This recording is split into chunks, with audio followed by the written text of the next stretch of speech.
আমি বলি নাই কিন্তু চাকরি থাকবে না, আমি বলি নাই কিন্তু। এই সমস্ত কিছুই আসলে ওই একটাই আশা যে দর্শকের যদি একটু ভালো লাগে। সব কিছুর মূলে কিন্তু দর্শক, মানে আমাকে, মিমকে, বাংলাদেশের কোনো স্টারকে কেউ কাস্ট করবে না যদি দর্শক তাকে না চায়।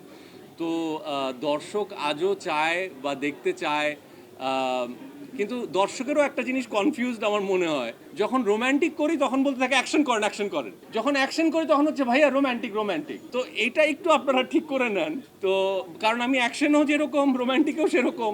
মানে আপনি ঢাকা অ্যাটাক দেখে নেন বা ছুঁয়ে দিলে মন, দুই দিকেই তো দর্শকের নন্দিত হয়েছে কাজগুলো। বাট যেটা বললেন যে ওই যে আবারও একই কথা, বৃষ্টিতে ভেজা, রাজশাহীতে আমরা কাজ করেছি, শীতে কনকনে শীত, নদীর পাড়ে, আমার পুরো গায়ে ব্লাড, মিম শাল গায়ে দেওয়া, সারা রাত বসে আছে, আমাদের সারা রাত শ্যুট। আমি গায়ে শালও নিতে পারি নাই, কারণ ওই আপনারা যারা জানেন আমাদের যে ব্লাডটা ইউজ করি সেটা তো একটু স্টিকি হয়, একটু আঠা আঠা হয়। তো শাল গায়ে দিলে ওটা লেগে যাচ্ছে, কন্টিনিউটি নষ্ট হবে। তো কিন্তু বিশ্বাস করেন এই সমস্ত কষ্ট, আমার সারা গায়ে তো ইনজুরির দোকান, এই সিনেমা থেকেই পাওয়া, হাতে পায়ে সব জায়গায়। কিন্তু তারপরেও বলবো, এই যে আপনারা এতগুলো মানুষ কষ্ট করে আমাদের ইন্টারভিউ নিচ্ছেন, আমি সত্যি কৃতজ্ঞ আপনাদের কাছে যে আপনাদের থ্রু দিয়ে আমরা দর্শকের কাছে আমাদের এই কথাটা বলতে পারছি যে আপনারা না থাকলে তো এটা দর্শকের কাছে পৌঁছতো না, যে সমস্ত কিছুর কারণ হচ্ছে দর্শকের একটু ভালো লাগা, দর্শক ঈদের আনন্দটা আর একটু যদি বাড়ে, এটাই আমাদের ভালো জিনিস থেকে তো নিতে তো অসুবিধা নাই। আমরা সারা জীবন এই অ্যামিনাল কি কি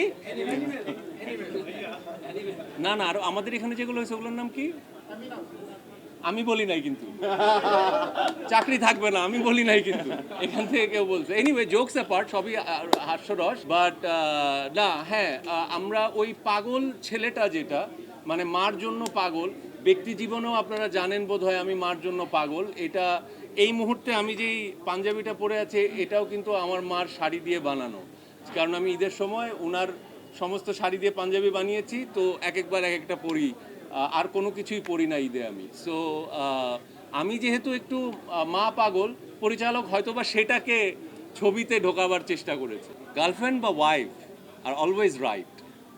যদি আমি না মেরা, মিম না মেরে আমি মারতাম, তারপরে জীবনে দাম্পত্য কলহ হইতো ছবিতে, বুঝেন নাই?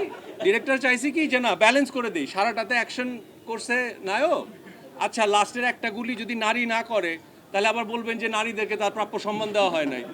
তো যাতে সংসার, না না, কেন সবসময় পুরুষরাই করবে, কেন সবসময় পুরুষরা করবে? কেন করতে পারবে না? আর ও তো লেডি অ্যাকশন সামনে শিওর।